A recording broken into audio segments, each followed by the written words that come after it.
Welcome to the End Time Prophecies podcast. Thanks for tuning in. We will be discussing the warning signs upon us. Mike from around the world. Mike, are you out there? Pastor Paul, God bless you. Right here, brother. All right, brother. It's so good to hear from you. You never know. You might be from out of this world, for all I know. I mean, that's the webinar, right? That's the webinar. Instead of Mike from around the world, it's Mike from out of this world. Okay. Anyway, Mike, the Lord spoke to me today before this broadcast and said, it's the midnight hour. Ask Mike about it. Yes. Yeah. And so I'm just going to say, Mike, why would the Lord say to me, it's the midnight hour? What's he trying to say? I like the reference to Paul and Silas. At midnight hour. You were listening to me, weren't you? Okay. Yeah, okay. I like that. The worst circumstance, right? And but they held their faith. Amen. They held on to their faith, and they were delivered in an unusual, unbelievable way, right? But they were delivered. Yeah. But the key is staying bound in your faith. Amen. Right? Because a lot of people right now, things will come about, and it's going to cause people to get a little shifty. You know, you can see that. You can see that already. As the pressure mounts in the world, people will become. They will resort back to what they trust the most. Is someone like this, Pastor Paul? If in people's lives, and God gives us a way to gauge our own behavior. And small things, if we disregard our faith, right, in tiny things, we're going to do it in the bigger things. Oh, yes. So a good way to gauge one's life is to see what areas of life they lose control in. Any area we don't maintain our faith in is a problem area.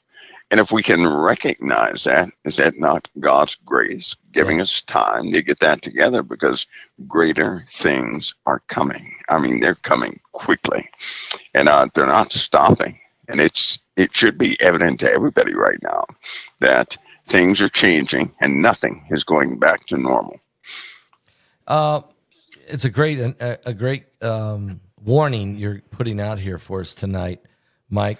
Let's talk a little bit about the clock is ticking with Iran. I mean, this isn't just going to tick on forever. I mean, what's about to take place? There's a big buildup of assets militarily. So can you give us an update of where we might be with this? Well, Pastor Paul, the way it looks right now, these guys are incredibly stubborn. There's some sort of a stubborn spirit in the earth right now. These guys are incredibly stubborn. They, no matter how much of a proposal of peace anybody gives them, these guys, I'm telling you, it's in their blood. It's their way. They want revenge against Israel. They will never part from that. Never. No one can ever make them, get away from that ideology, that mindset. And it will come. You know, the USA and allied forces have to be careful. They cannot assume anything. They're going to have to remain vigilant, because we know in prophecy at some point, and I believe that point is going to be sooner than later. At some point, there are going to be some mishaps in the Middle East, and things will come about. You know, Zephaniah is a good reference for that. Yes. When the Lord says that He has, the Lord has prepared a sacrifice, right? And that's when He punishes the princes and the king's children and all such who wear strange apparel. In other words, no matter what any country does, there's going to be hostilities, some situation in the Middle East where the world is going to be involved. And the Lord did say He would gather everybody down there first. Right? We're seeing that. Yes, we're seeing that. No matter what anybody does, they're drawn back to the Middle East. I mean, right back to the Middle East. And now that we have all the armies of the earth in that general vicinity, even Chinese troops are there. Yeah. Due to India, and Pakistan, all these places, we have Chinese troops in the Middle East now. So we have African troops in the Middle East. We didn't have African troops in the Middle East the last few years. That in the last year and a half, that's when African troops began to join forces Yeah, they with have. some of the Middle Eastern troops. So now we have everyone there. We My, did not have that before. And Russia is they're playing a chess game, and I don't believe that the rest of the world is catching on quick enough. Arrogance is going to cost us, the USA. Arrogance is. And we're not talking about any one individual. That's not what we're talking about. no. Sometimes we can trust in our own might so much that we are not vigilant in the small areas. If in fact, in life, period, if everybody can reflect upon their own lives, it was never the big thing that got them, that messed up their situation. It was the tiny thing they overlooked. The little Right? foxes. The tiny thing. That's right. Yeah. And in this case, the same thing is happening. So we have a buildup beyond belief.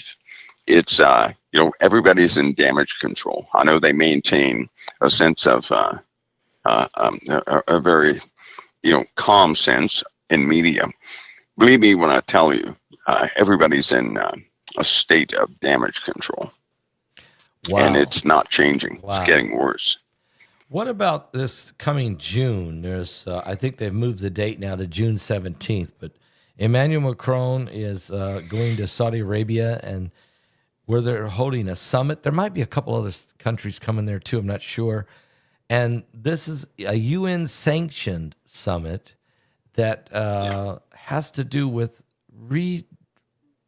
redrawing the borders of Israel and creating a Palestinian state.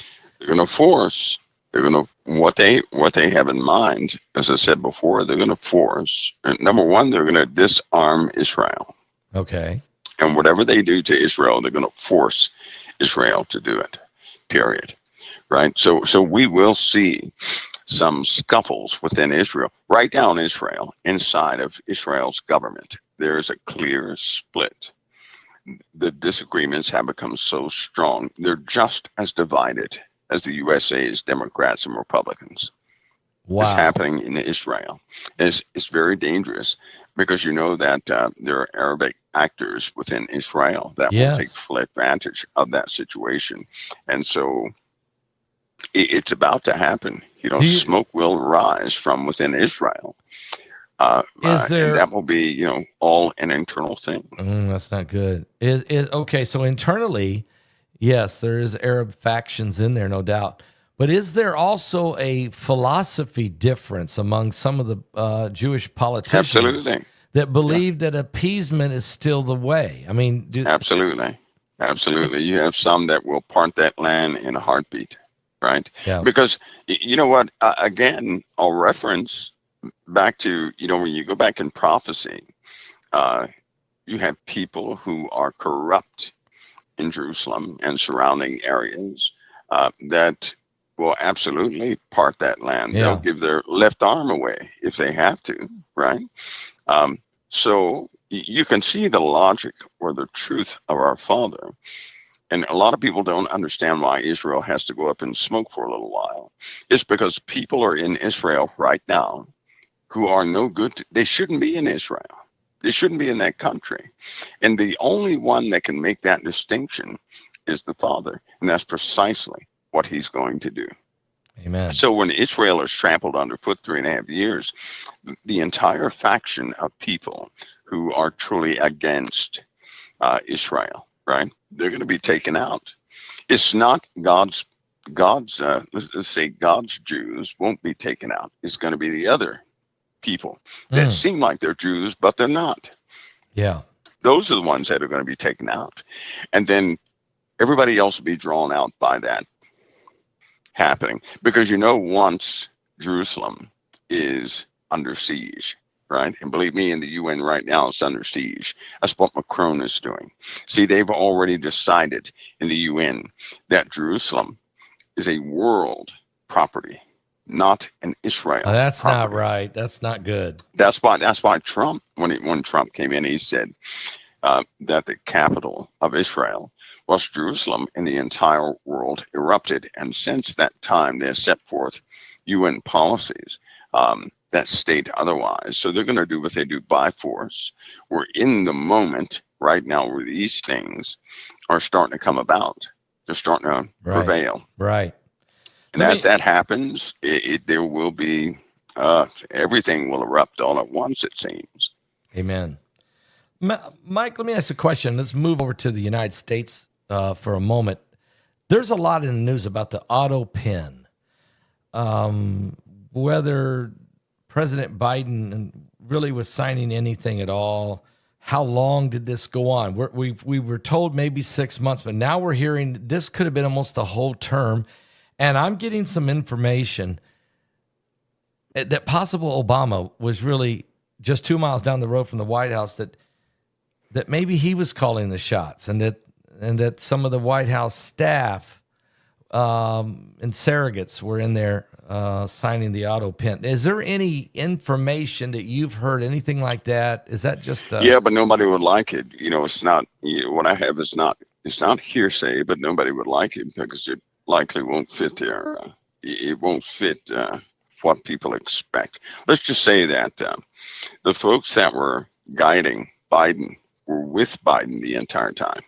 okay? Let's just say that. Okay. They were right there. Nobody external was doing this. Nobody external. In fact, the powerhouse is still there. People just don't know where to look. They keep naming, these outside elements that I know for a fact have been shut out.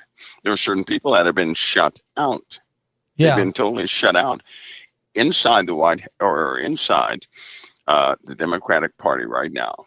That people, they see them all, that they see these folks from time to time. Those are the powerhouses. They never left Washington. Wow. Let's put it that way. So Deep state. I know it doesn't really fit people's paradigm, but there's a powerhouse in Washington right now. They never left. They're still there. They're not And leaving. I'm telling you, they hold the power. They hold the power. Are they the bureaucrats or the deep state that are pretty well in position? Whatever you want to call them, they have been calling the shots. They have been calling the shots. And when Biden was in there, right, they were the safeties, just in case he could not execute what they told him to. They were the safeties, but they were always there.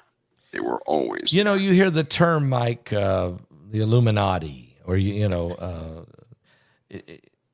like maybe just 12 or 13 families that could be actually running this whole, not only this country, but maybe even the world. And there's been some research on that. Any thoughts you may have on that? Well, so long as here's part of this big delusion here on this planet is this: people truly believe that money is real. Money is not real. It's not real. Okay. Money is not real. Money is nothing more than a control system. That's all it is. Okay. And those who control the money, right, they're also going to guide mankind. Yeah. That's why wars are fought, because of them. And not everybody is in control of that money. It's only a few families. Mm-hmm. They were from the beginning. They are now. And but people believe in money. It's just like a person sits at home and they say, I can't make a difference because it's just me. No, it isn't just you, right? If one person woke up and said, you know what, I think I'm going to take the day off. And they called their neighbor, and their neighbor said the same thing. Then they kept calling, right? And that whole day, everybody took the day off. Then we find out who has the power. But so long as they can manipulate people or fool people into believing they have no power, then guess what? They're not going to exercise any power, and these control systems will work. So then you have a few people who govern how money works. Also, this is key.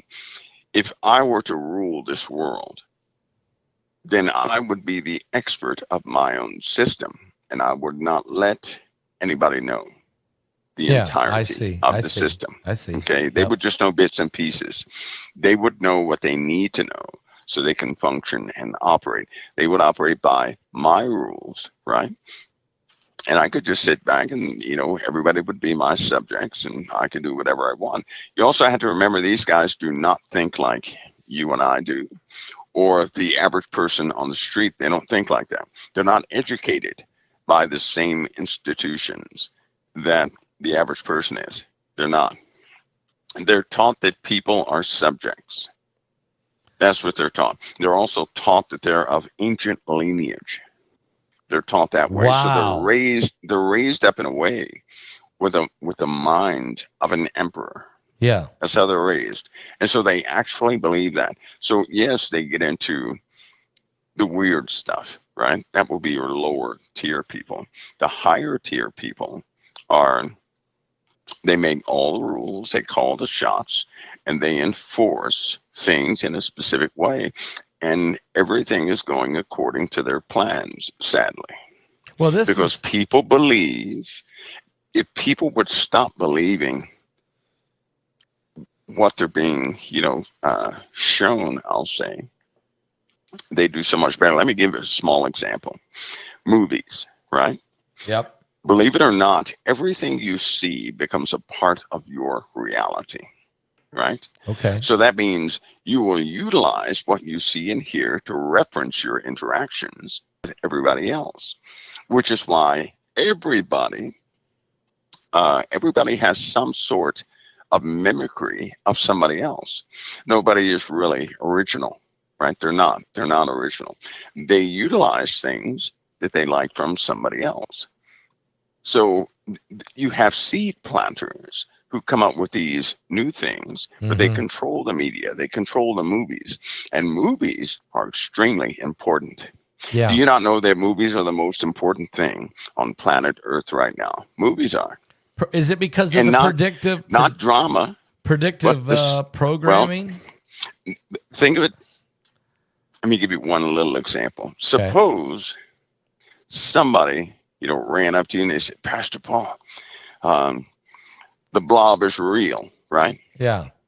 You remember that movie, The Blob? I remember right? The Blob, yes. You start laughing, you say, okay, let's sit you down and get you something cool to drink. You're having something's going on, right? Right. That's what you would say. Yeah. But the movie came out a long time ago.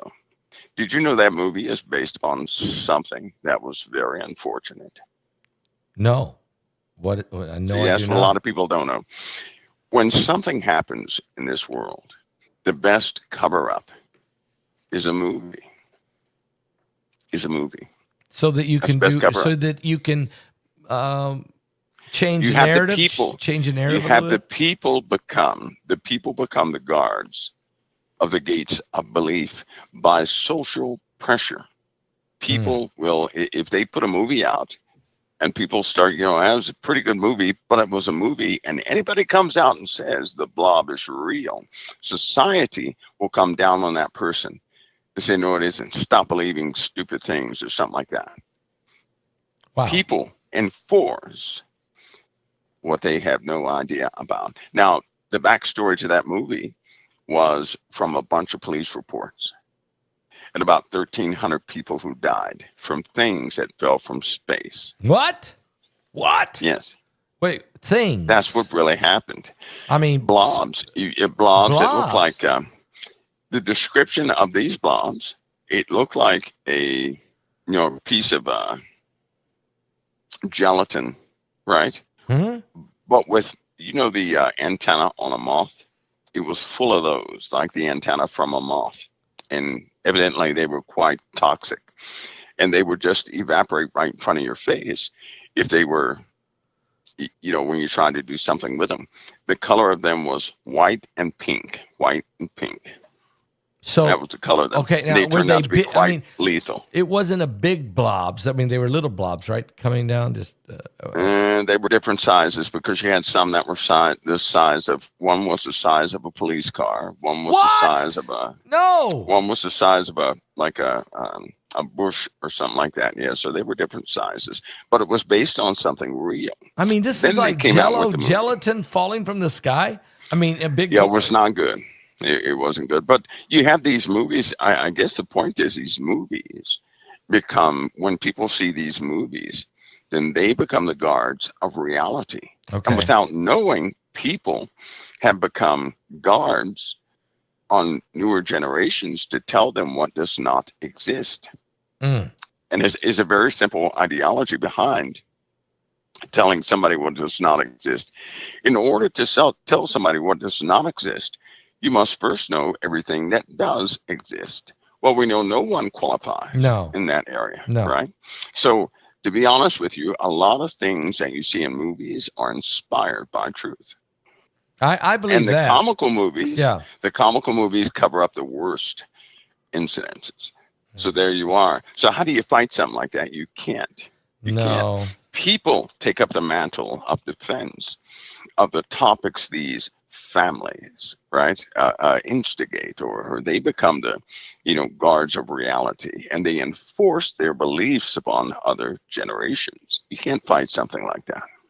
No, and so in other words, the truth can be twisted, it can be massaged, it can be glamorized, and it's a way to distort what might really be happening, and then the people, you're saying, become the protectors of the story. That's right. Yeah, It's kind of like the bottomless pit. yeah. When that bottomless pit is fully exposed, no one, their jaws are going to drop.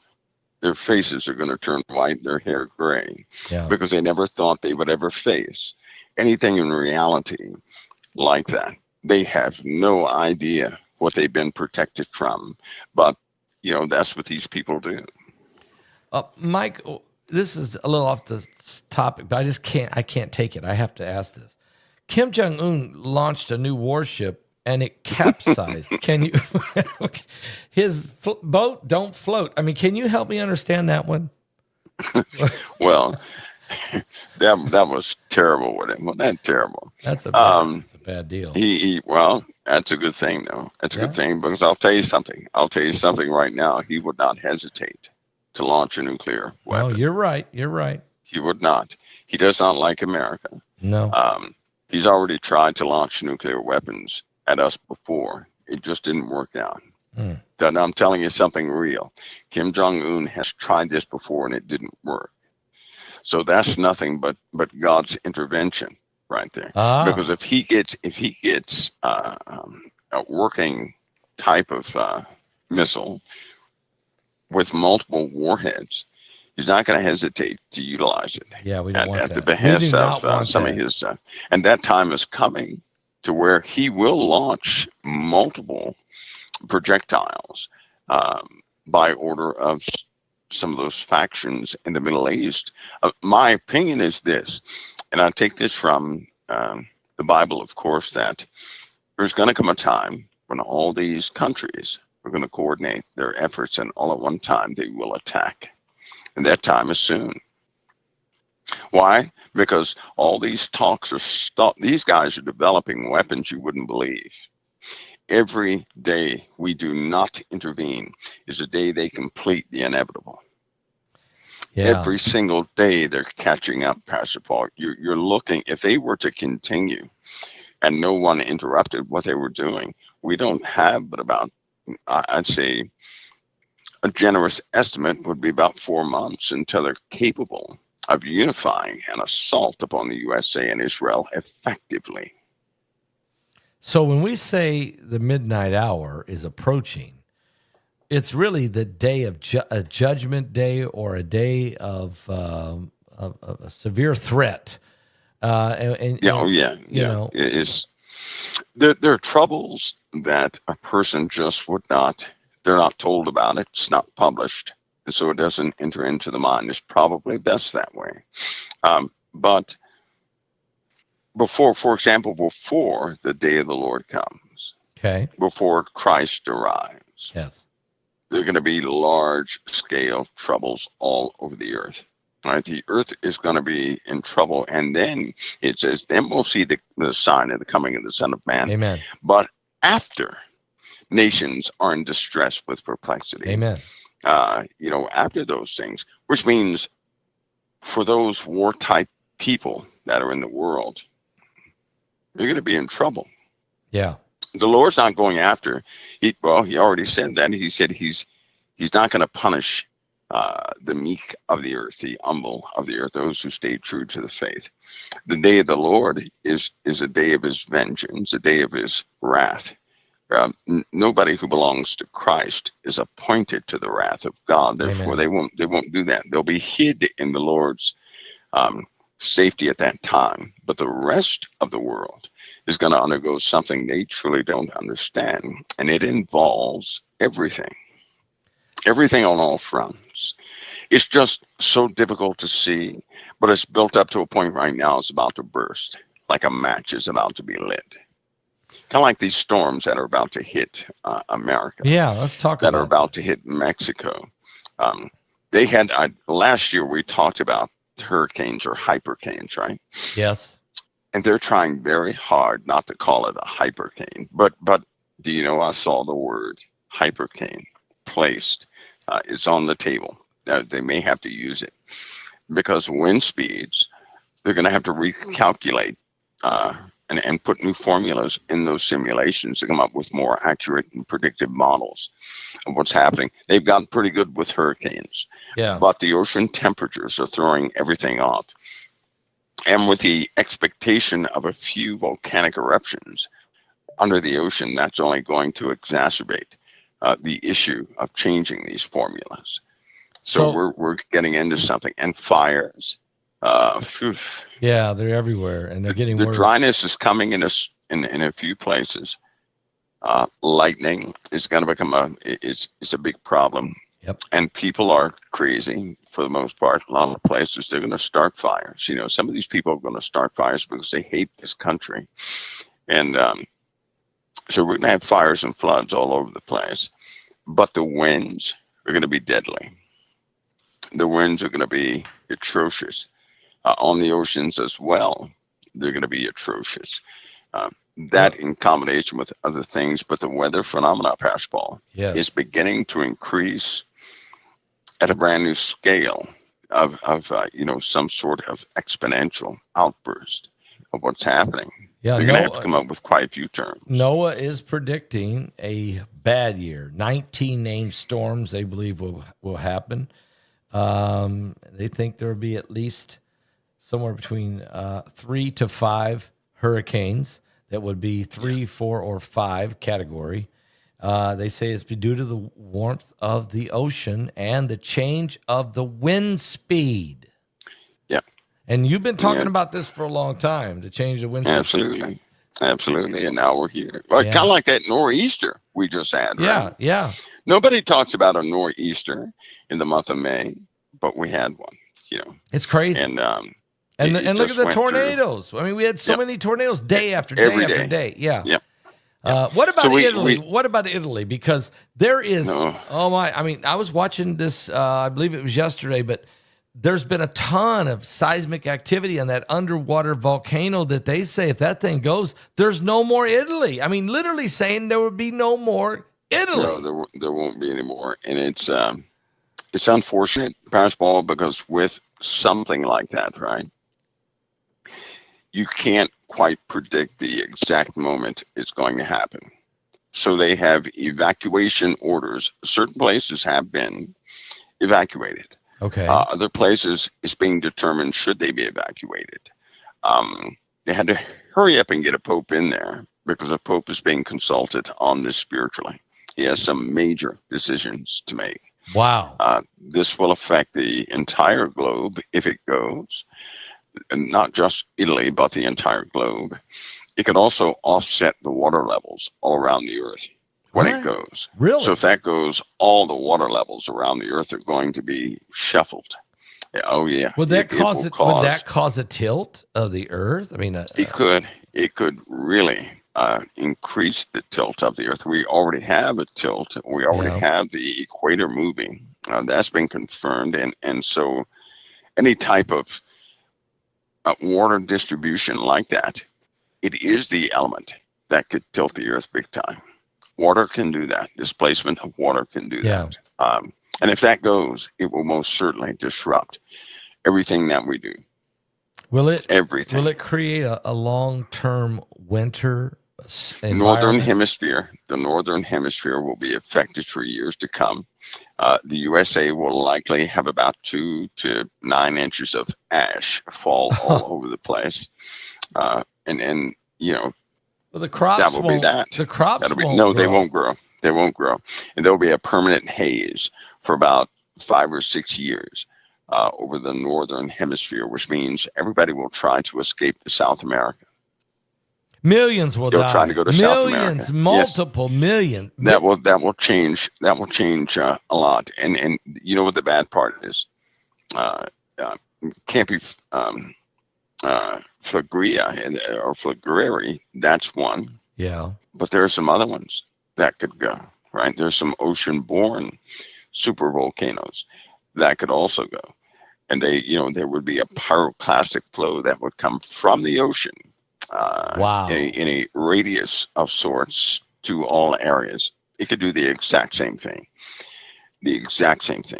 And so, that's just the time we're living in. And so long as the sun remains volatile and it continues to alter what the Earth and other planets are doing, this is our immediate possibility.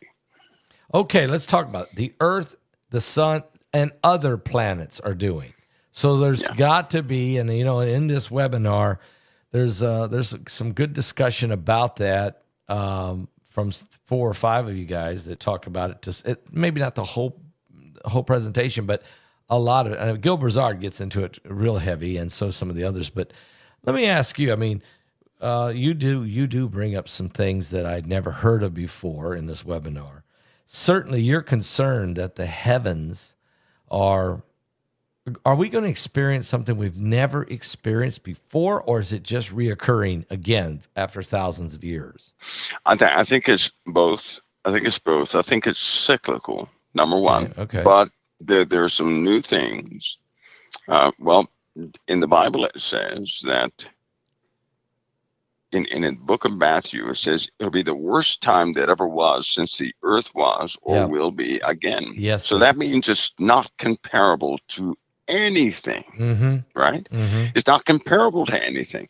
So we're about to go through something no one is. In fact, if it's going to be the worst thing that ever was since the earth was made, then the flood does not compare to it. This is worse than the flood, yes. That's right. The flood is only an example of man's ignorance when he continues to normalize events to live his life, right? No matter what happens, mankind will say, oh, well, that's normal.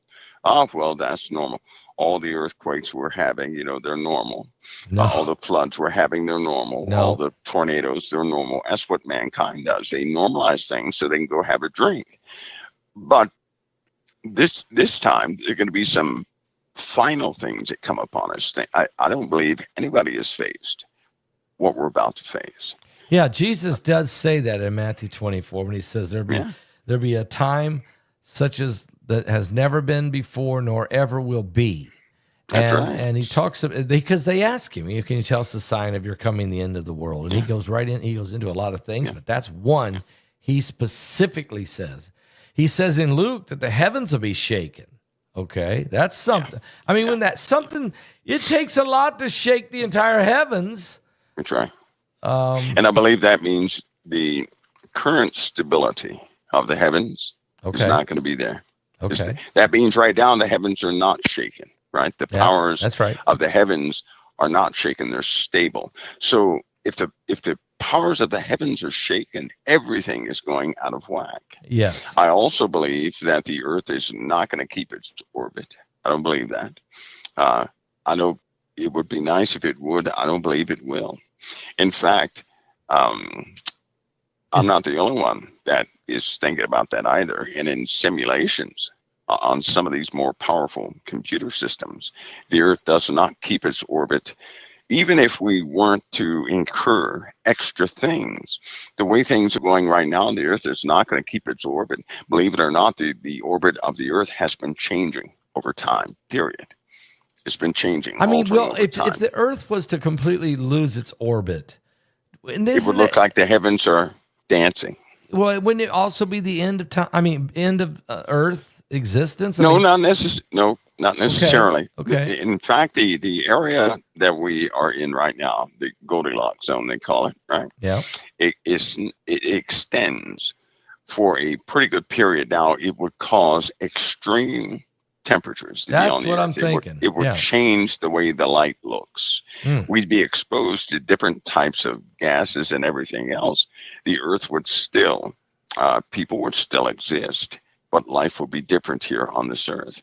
And that can literally happen. See, there could be, of course, a number of events that can cause that to happen in less than a week.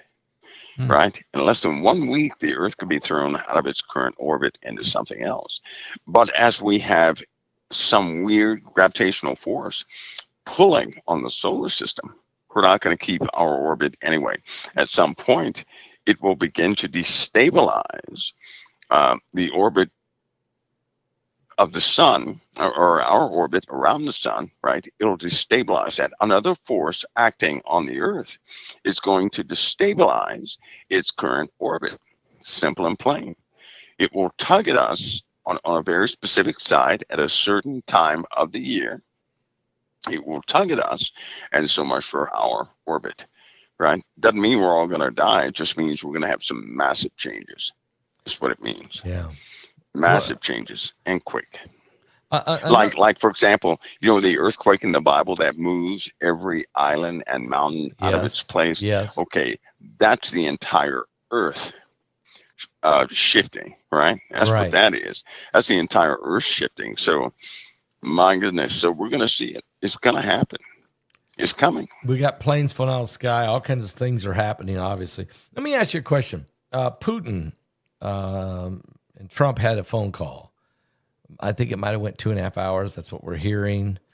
Trump came out of that call with, very positive. He thinks there's something going to shake loose. But what's your thoughts on this? This is that'll be the 10th time. Yeah, It'll be the 10th time. A lot of conversation. Putin has a habit of saying one thing and doing something totally different. Everybody should keep in mind, he told the world, he said, listen, we have nothing to do with the buildup here at the border. It's not our stuff, right? That's how he talks. Yeah. So he had nothing to do with whatever was going on. And people were like, well, he's building up a lot of machinery right there. For what reason? He says, well, I'm not going to do it. It must be other people. He said, have you checked with, what did he say? Have you checked with, he said, he named some other country. He promised the world he would never invade Ukraine. And the next day he went into the Ukraine. The very next day.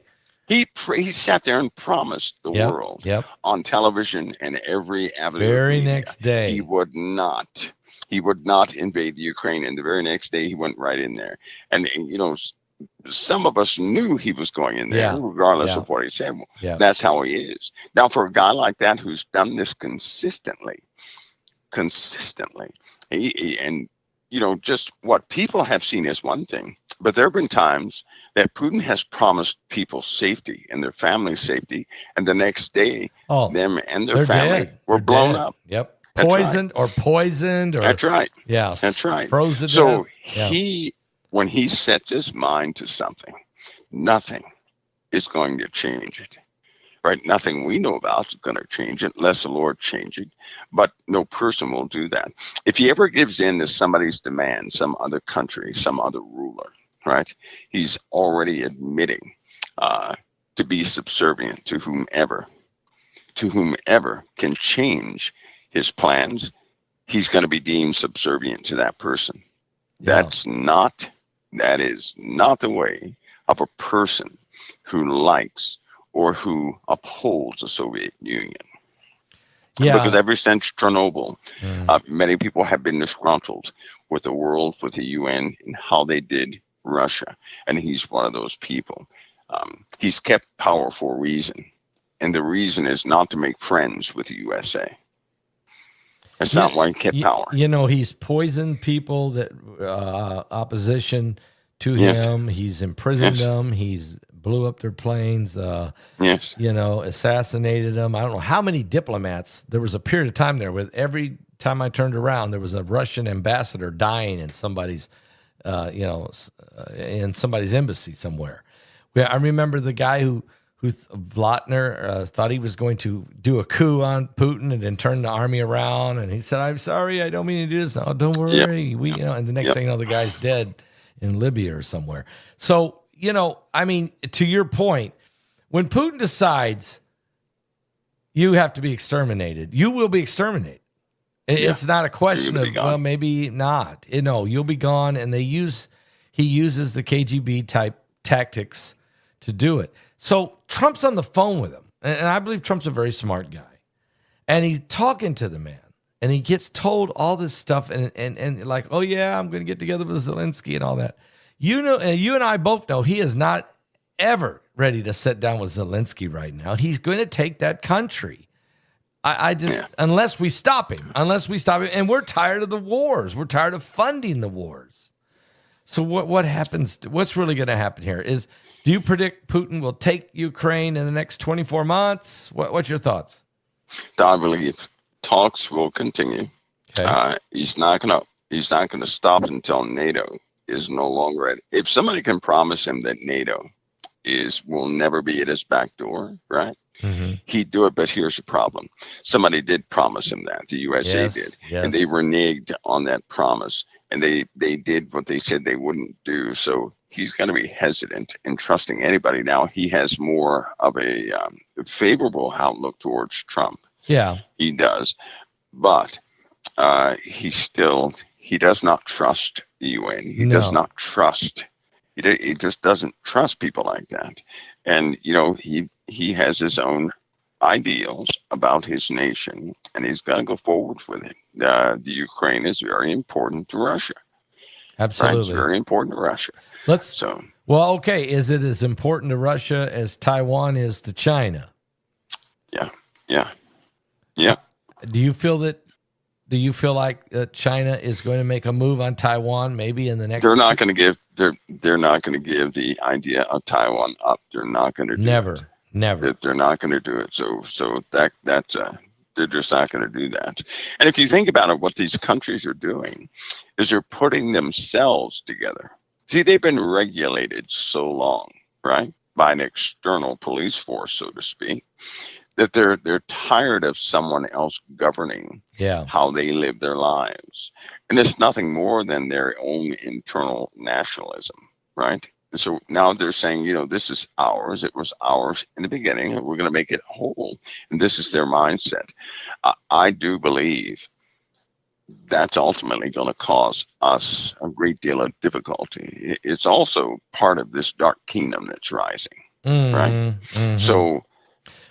So yeah, people may want to get ready for that. Amen. Because they're going to see some things that they didn't really expect, or they did. It's been certain subjects can be dragged out for so long you believe that they will never take place. Yeah, they live in a time where multiple things will take place. Let's talk about the heavens, out of this world, because this webinar is tomorrow, and I got thinking about the sun.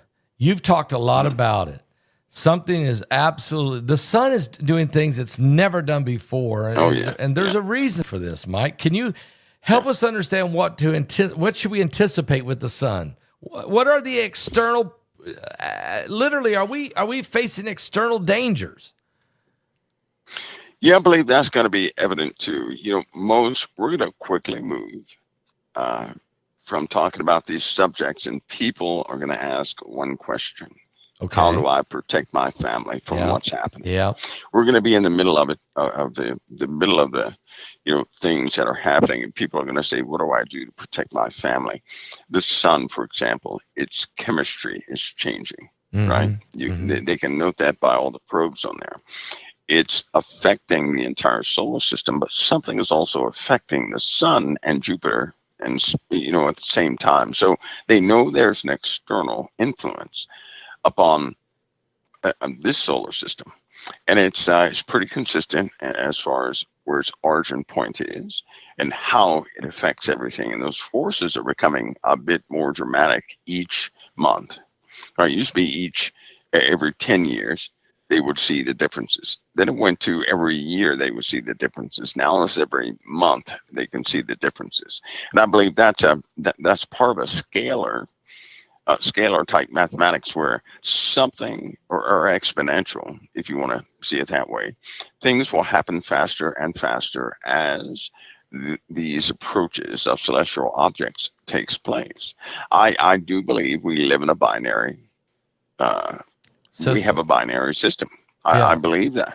I believe that. Too many ancient people talked about things that are, they're not really popular to look into. But think about something. The ancients documented things just like we do today, right? Yeah. And so a lot of people documented things that don't make sense. Like they had details of Saturn. How can anybody have details of Saturn? Before telescopes. They all said something, that Saturn was very close in our skies. So did that? They mean, also said that. Did that mean the Earth had got out of orbit? Or that means the planets were not in the arrangement they are in now, and that's also going to. There are a few papers that will be published this year that will also be inclusive in, educational literature coming up. But the planets were not always in this arrangement. Right? So there are a few things that are coming out with. Unfortunately, when they find these facts out, nobody else finds them out till about 10 years later. And then they do it by way of publishing peer-reviewed papers first. And then they go through, different associations for print and books. Then everybody else finds out about it. So there are going to be lots of things uncovered. Right, as we learn more and more, we're starting to see a very different picture. When you say the ancients, they literally documented. They drew pictures of some large. They did, and they mentioned. I know Nibiru is actually a word was used by them, but is that because they seen this thing? I mean, they had to have seen. Well, of course they did. In fact, one of the most of the artifacts that are being found. Some of the buildings that were fortified, right? Mm-hmm. If you see a stone structure left, the same thing would happen today. If fire devoured the surface of the planet, the only thing that would be left of a house is the footer. You wouldn't see the plastic. That's you would not see the metal. You would only see the footer, the stone. Right? Yeah. Same thing happened in the ancient world. Everything else was devoured. Right, many things were devoured, and the only thing that was left was stones. And so what they did do was they put a warning in the stones. The pantheons, when they talk about all these different gods in certain religions, Stonehenge, all these different things, they point to a celestial calendar. Yes. They're telling people that there's an event we did not know about, but our fathers did, that came and took us by surprise. And they wanted their children's children to know it was coming back again. Just as we have the 4 seasons, we have bigger seasons that certainly do take effect. And they were warning us it's coming back again. They have dug down in the earth. You're looking at thousands of feet, right? How can they continue to find civilizations at 35,000 I'm glad you're bringing that up, because BP Earthwatch in the webinar, he actually shows us 5 different underground civilizations. Literally shows it to us. Because you can go down in them and they're still there. So the people deeper you go, the more advanced they become. Yeah. So they lived. Now, we talk about now that they're building underground cities so that they can survive the apocalypse. We know they're doing that. And we have a lot of different type technology for ventilation and genetically altered food, to grow with artificial suns. These people were under the ground in caves, but they had sophisticated ways to live. Can you talk about that? I mean, how in the world? Well, plus, and they chose spots. Okay, you have to be pretty advanced to have an understanding that the best place to put an underground city is inside of a volcano. Right? That's Think crazy. about it. The magma eats up the chamber.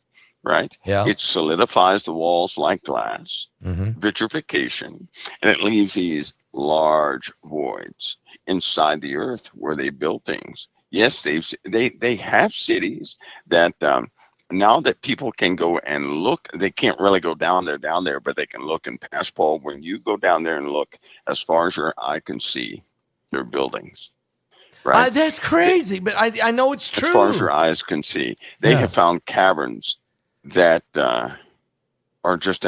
I mean, a person could live down there all their lives and never even desire to come topside. You know, You can picture that being inhabited. and It is an there's- amazing then looking there's two thing. questions for you. Number one, and BP actually shows us 5 different civilizations. Göbekli Tepe. Göbekli Temple. Yeah, and then there's 4 others over in Turkey. He shows us these 5 civilizations actually where they went down in them, and shows us how there's still tools down there that they used. Yeah. Okay, that's my first question. That's and incredible. the ones, yeah, these ones that they have where people can actually go and see. Do you not know that even underneath them is more. are even more? Yep. Now, my question to you is, how did they had to know that the only way they were going to survive was to go underground, and there's civilization. Yes.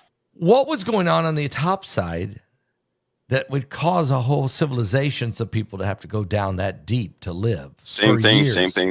Same thing that's happening today. In fact, the exact same environmental issues we're facing today, they faced back then. The exact same ones, and it's already begun again.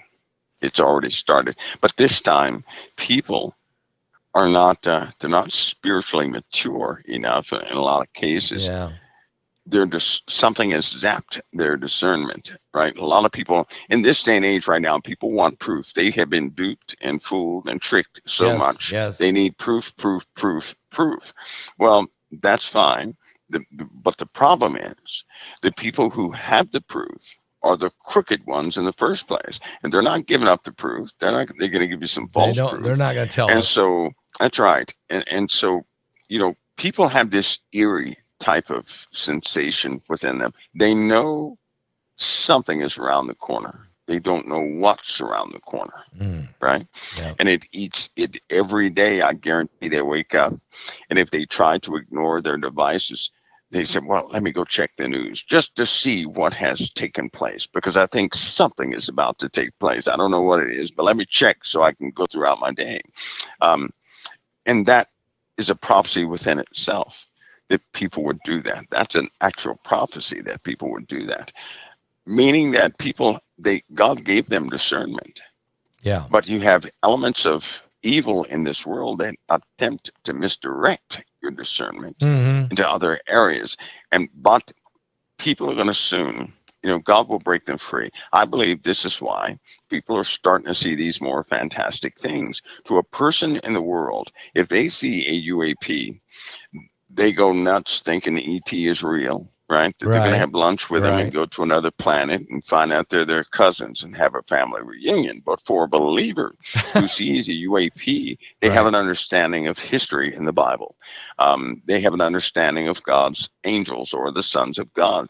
They have an understanding of supernatural things. So they're not going to see it the same way the world does. The world will interpret that one way and worship the thing, right? Or really like it, or whatever they do. But a Christian will say, no, these are supernatural things becoming normal. These marks a time in the Father's timeline here. Because the world at a certain point, if you notice in Scripture, Pastor Paul, they did not refute anything supernatural.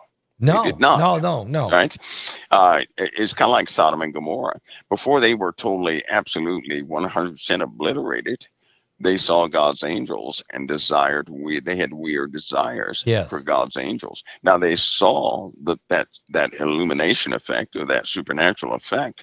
They didn't care about that. They were so used to supernatural things, they became twisted with the supernatural. And right now, you have people out there who have supernatural encounters, and they invite entities into their lives. They're starting to do this more and more. Yes. And they're getting used to this supernatural element. This has happened historically, even back in the old days. It has happened historically right before the manifestation of many, supernatural things. Now, God's children, they're gonna challenge every supernatural thing, right, to see if they serve the Lord or not. The world can't do that. They don't know how to do that. The truth is not in them; it's in us. So it'll wake us up. My point is, when these supernatural things begin to manifest, those who truly belong to Christ, they're going to wake up. They're going to say, oops, well, let me wake up. This supernatural thing is real. I knew it. I was just asleep a little bit, but I'm awake now, and Right. they'll get on their toes and be okay. The other people will not, is going to seal their fate. Okay. Now, Elisha saw Elijah go up in a chariot of fire. Okay. Ezekiel saw a wheel inside of a wheel. Supernatural things. Let me ask you a question. Ryan Wood is one of our speakers, and he's a UFOologist. His father worked for the federal government in intelligence, CIA. They were involved in a lot of UAP crashes. Okay. And then these crashes were kind of covered up in documentation. His father found canisters because that were sent to be developed in a, back, you take the film and you develop it in the dark room. Right. In these canisters were documents, what they call Majestic 12. These were secret documents that were to help cover up the crashes. Ryan himself, in 40 years, said he has investigated 105 unexplained crashes, including bodies that were found. Is this part, when you hear these things, when people hear these things, I'm not stunned when I hear of Elijah going up in a chariot of fire, when I hear of the wheel inside of a wheel by Ezekiel. So should we be like, maybe listen a little bit? Is there something there that's supernaturally, whether it's good or bad, being played out in front of us? Sure it is. And sometimes you have to listen. I listen with a spiritual ear, right? Yes. I've learned my lesson. I'm not one of those who will say something does not exist, right? And that was the worst mistake of my life when I did that. But I think it's good for people to listen with a spiritual ear. In other words, a person, just like in the Proverbs, a person who belongs to the Father, a wise man, it says, is slow to speak, quick to listen. Amen. He hears all things, but he relies upon the word of God. It's just like I can hear all things, and I do hear all things. My reliance is on the word of God. But I'll tell you something. God put the truth in a donkey. Right, that's true. He put the truth in a the donkey back in the past, and other people had the truth in them also. If we disregard things because we think it's foolishness, right? And again, I'll just caution people before they say anything is foolishness. They're going to have a perfect understanding of why, or what is real around it. Because people, Pastor, when the Bible's not kidding when it says men's hearts are going to fail them for fear for looking after those things which are coming upon the earth. And there have been, this UFO subject, why is it being suppressed even now? That's what I'm wondering. Why? Right? People thought the truth was coming out. I told them, no, it's going to be the contrary. They're never going to tell you that they can't. I know they can't. There are certain military bases which are there for a reason. Let's put it that way. Okay. And why, there are hospital staff that outnumber, in a lot of cases, general staff on every single military base. And lots of people don't know that until they start looking into it and say, wait a minute, what is all this for?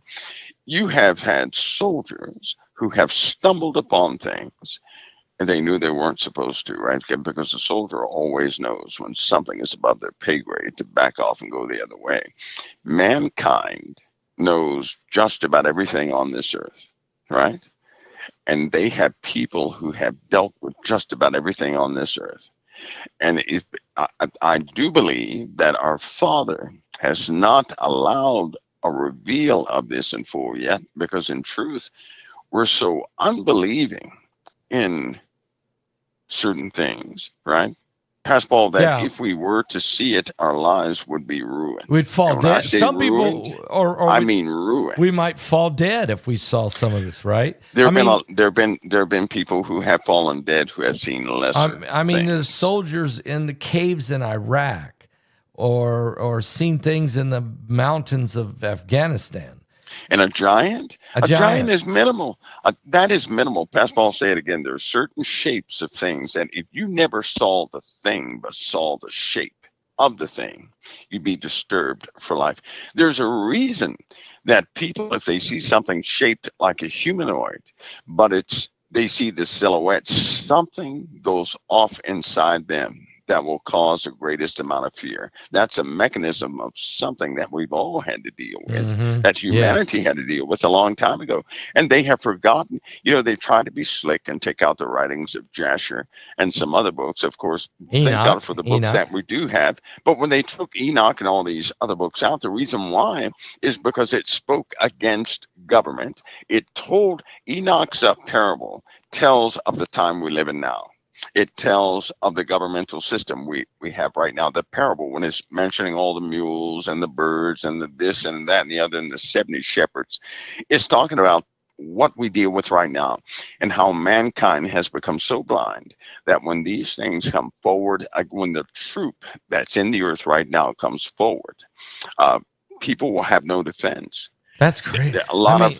A troop that comes forth from the earth. Oh, yeah. Well, Apollyon, an army that nobody understands. The bottomless pit. It's going to be releasing something so horrific that, dark. It's like thick as smoke. It's dangerous. Yeah, it's not. This isn't a statement. I know a lot of people would love that to be helicopters, Black Hawks, or Apaches or something like that. It's not. But you have people who have seen the contrary. And once you cannot unsee what you have seen. Wow. Right? You can't do that. Wow. And once you have seen it, everything becomes so clear that the most hardened skeptic and the worst devil-worshipping person out there would become a saint if they were introduced to that. They would no longer be an expert on what does not exist. They would have to put their lives back together. And the closest information that we have to what's real on this earth already is the Bible, are these, even like the book of Enoch and those things, right? Yeah. I'll say this with that subject, that if people knew what the Lord has been protecting them from, they would never say, why has he left me alone? They'd never say that. Yeah. They would never say that. Never say that. Now, you know how they're very protective of some of these military installations. Rex Bear, and in this webinar, he has film. He has it. I've watched it when we did his presentation. He went to Area 51, and he went to the front gate. That's one thing. But he had some contacts with some people, including a rancher that owns about 1,000 acres right up next to Area 51's property. He went to 2 secret back gates.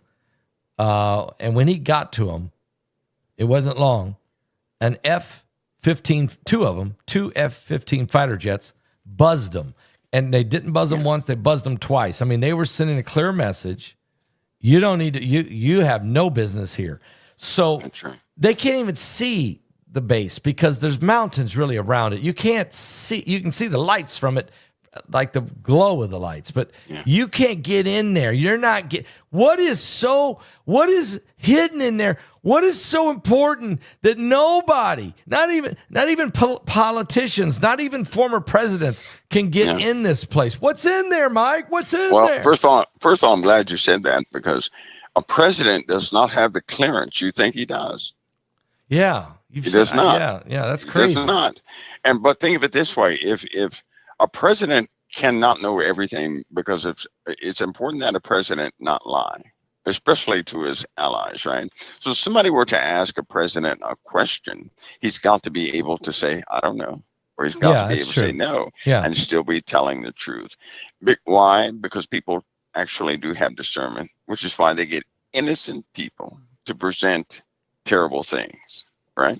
If you can get an innocent person to believe in a terrible thing, that you can put that person out in front of Christians, and the Christians won't say a word because they know discernment. They can tell when somebody's being deceitful or not, right? Right. Having said that, in Area 51, they're not going to let everybody see all things that happen in Area 51, right, or S4, whatever you want to call it, Groom Lake, places like that.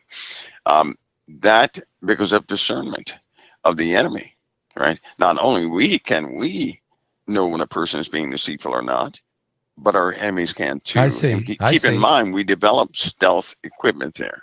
Now, any military base has multiple operations. So developing stealth aircraft and things of that nature, that's only one. But I'll tell you something.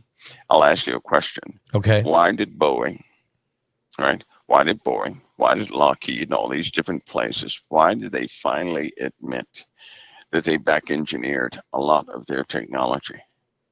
They finally admitted that. Now, they didn't come on television and do it. They didn't go out to the media and do it. They did this on paper, in on the disclosed papers. paperwork. Yeah, in the papers. Right? So they admitted that they back engineered these things. They admitted that they gave devices to the universities of things that mankind did not build. Right?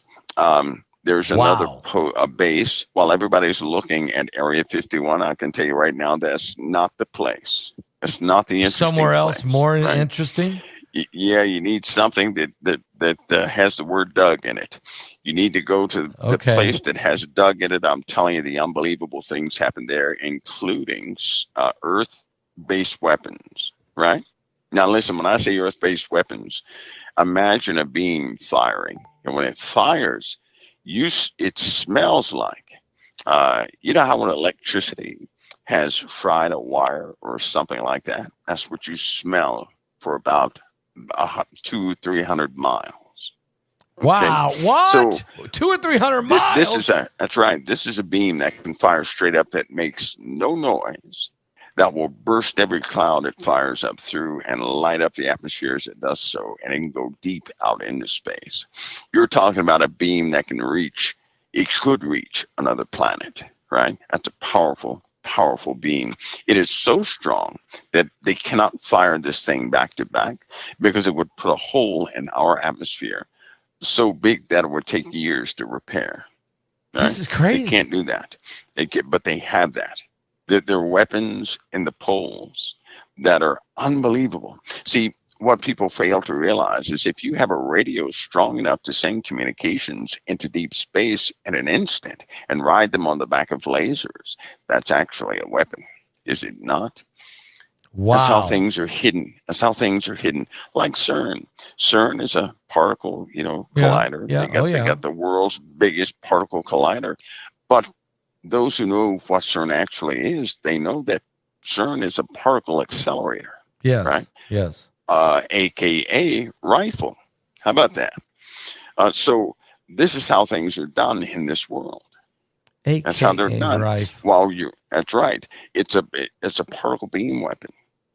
So it's if you not can just fire, so if you can fire a particle at the almost speed of light, right? or speed of light, right? You have a particle beam weapon. Yeah, so it's That's a weapon. What you have. So it's not perfectly direct around corners and everything else. Yeah, they can. That's what you have.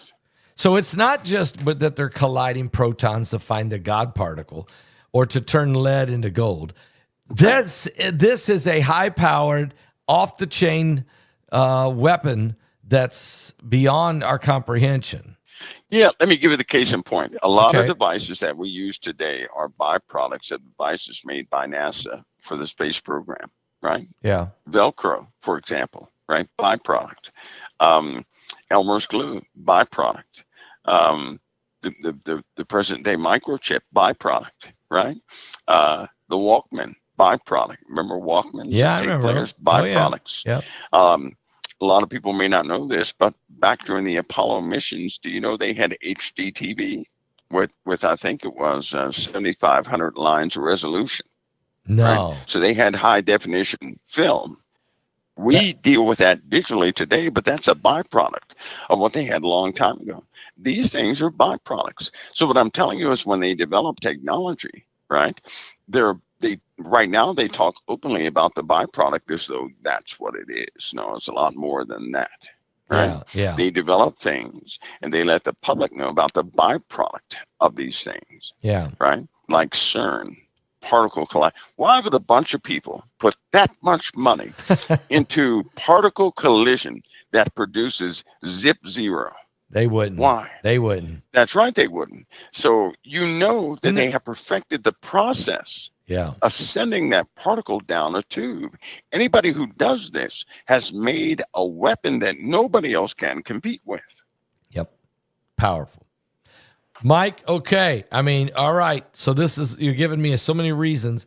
That's kind of why we did this webinar is that we wanted to reach into the heavens out of this world. We wanted to reach into the world. We wanted to find out the technologies and the weaponries and the threat to humanity and the cyclical events that the earth is facing. The ancients knew about it, the Kunum, the tablets, all the different things. And so ultimately, so that people's knowledge would be increased, but that they would turn, no matter what it is we face, we turn to the Lord, that we look to God, the creator of all things, including technologies. He is the creator of everything. And I think the devil gets too much credit. I really do. He gets too much credit. I think God's on top. He is. Mike, He is. thank you for coming on tonight. Thank you for your presentation in this webinar. It's phenomenal. It's fascinating. And just thank you for telling us the truth and being here for us. I appreciate it. Well, Pastor Paul, it's always an honor. God bless you. The honor's mine. Always. God bless. All right.